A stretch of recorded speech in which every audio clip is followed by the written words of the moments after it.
2019, 24 hours since my ex did it. A new man on me, it's about to get sweaty. Last night really was the cherry on the cake. It's some dark days lately and I'm finding it crippling. Excuse my state, I'm as high as your hopes that you make it to my bed, get me hot and sizzling. If I take a step back to see the glass half full, at least it's the part of two-piece that I'm tripping in.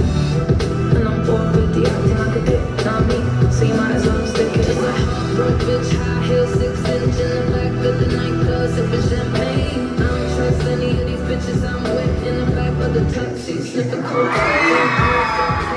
Tears, drunk sex, I was looking for a man who was on the same page. Back to the intro, back to the bar, to the Bentley, to the hotel, to my old plane. 'Cause I don't wanna feel how I did last night. Thank you，大媽，Thank you。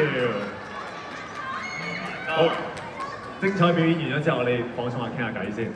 喺韓國嘅時候咧，聽聞大媽係有去算命嘅，被批咗一個命叫做公主命，係咪可唔可以解釋一下？哇！呢、個真係需要分享，因為完全冇喺節目剪出嚟啦。係。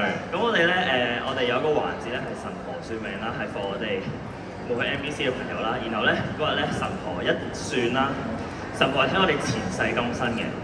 咁佢一算咧，佢就話你前世係一個公主，你前世係一個黃色嘅公主，係一個沙漠地帶嘅公主。跟住就然後全部人都喺度笑咯，然後全部人都覺得好似咁樣。係富貴命嚟嘅前世。但係佢又話我係孤獨同埋被囚禁咯。OK， 仲有下半部分。係。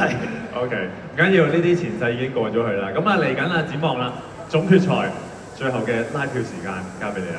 好，Hello 大家好，我係全民造星6、52號參賽者大媽。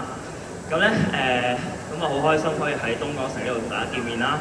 雖然啱啱表演有少少唔係咁好甩漏啦，但係我都會盡我努力去呈現更好嘅舞台俾大家啦。然後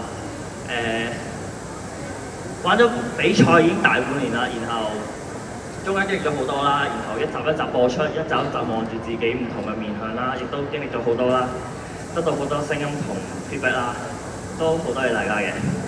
然後我想講嘅係，即係我唔知將來條路係點啦，亦都唔知將來會用咩方式同大家見面啦。但係我好想把握今次決賽呢個機會啦，然後俾更加多嘅人睇到發光嘅我啦。所以咧我好想大家喺我背後反登推我一把，投我一票，多謝。Thank you， 多謝大媽。希望你都掌握自己命運啊！喺決賽咧可以表現最好嘅大媽。Thank you。好，跟住落嚟出場嘅參賽者咧，絕對係師傅級嘅人馬。